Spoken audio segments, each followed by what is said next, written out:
Hindi approve sa magulang, 2 beses na nasunugan. Ilan lamang yan sa pagsubok na pinagdaanan ni Cyril Jane Jacinto bago naging matagumpay ang kanyang negosyong fashion boutique. Mas kilalanin pa natin siya at alamin rin natin ang kanyang business story dito lang sa Negosyo Tayo. Sa pamamagitan ng damit at accessories ay maaari nating maipahayag ang ating personality and identity. Dahil dyan ay isang fashion boutique business ang itatampok namin ngayong araw upang alamin ang kanilang sikreto sa successful na negosyo.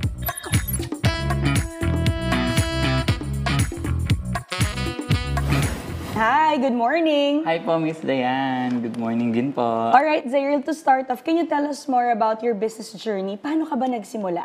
Dati kasi nag-handler ako ng mga models, queens, yan. So, kailangan nila ng mga damit. So, dati wala kami masyadong budget. So, ako lang yung gumagawa ng mga damit ng mga alaga ko, ng mga hinahandler ko. So, doon nag-start. So, your business talagang came out.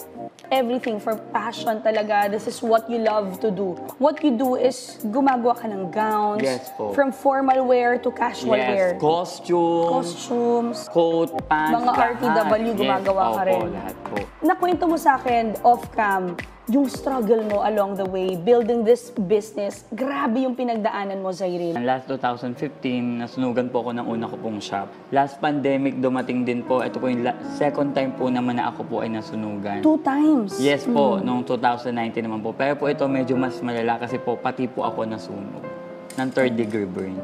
So, pag may mga ganitong struggles, what's on your mind? How did you start again?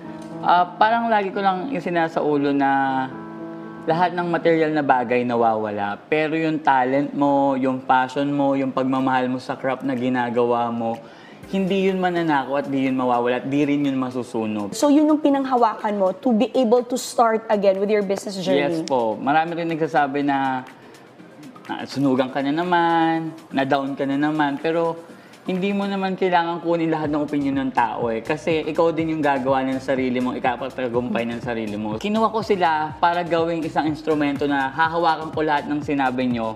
Pagkatapos, babalikan ko kayo. Pagbalik ko, nakuha ko na ulit yung gusto. At pagbalik mo, mas malakas ka na. Yes. Hindi biro yung 2 beses na sunugan. Super. Napakasakit nun. I want to know all the lessons that you have learned from it. Maybe you would like to share. Kasi po ako sa family po namin, ako lang po yung gantong craft ng business. Mama ko po sundalo, papa ko po pulis. So, medyo nag-struggle sila nung nagkaanak sila na isang katulad ko. Pero alam ko, this is my craft, this is my dream, kaya ginawan ko talaga ng paraan para makamit ko yung gusto ko. So, doon po nagsimula na nag-boom yung pangalan ko dahil din po sa mga taong tumulong din po sa akin nung nasa baba po ako. So what do you do to be able to stand out? Super friendly ako sa client ko. Pagkatapos, syempre, yung presence ko sa event, pumupunta din po ako para mas ano So po yung there's support din yes, talaga. support the event na nandun po yung designer na hindi po kayo pababayaan. Bakit ba importanteng magnegosyo ang bawat mamamayang Pilipino? Kasi po kung hindi po tayo magnegosyo, wala po tayong mangyayari sa ating buhay. Baka po maging tambay lang tayo o maging pariwara lang po tayo. Kaya po para po sa akin, kahit po unti-unti lang, makakarating ka rin sa dulo.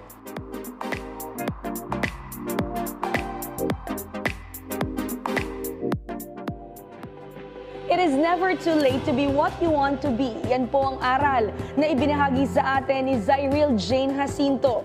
Another business story at business tips na naman ang ibabahagi namin sa inyo next episode. Kaya naman, tara, negosyo tayo!